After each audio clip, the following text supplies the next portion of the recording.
Alex Velazzo, a luge athlete from Townsville. I'm 18 and aiming for Sochi 2014. Had great results last season. I got a third in, where was that, Lillehammer, Norway, and a fourth in Calgary.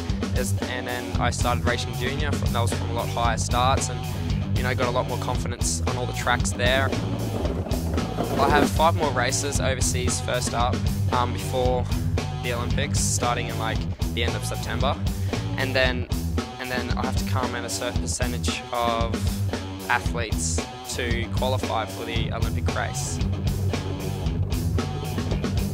In Australia, I mostly train at gym, just working on my power because there isn't any ice or luge track in Australia. But over there, I go all out and just train as hard as I can on the tracks, because you only get a certain amount of runs and everyone has to, have to use it to your greatest ability. I'm fairly confident I'll make the first Olympic Games, but my first Olympic Games, and it just all depends how these 5 races go, really. If I crash small, that's bad luck, but I highly doubt that would happen, and we'll see how it all goes.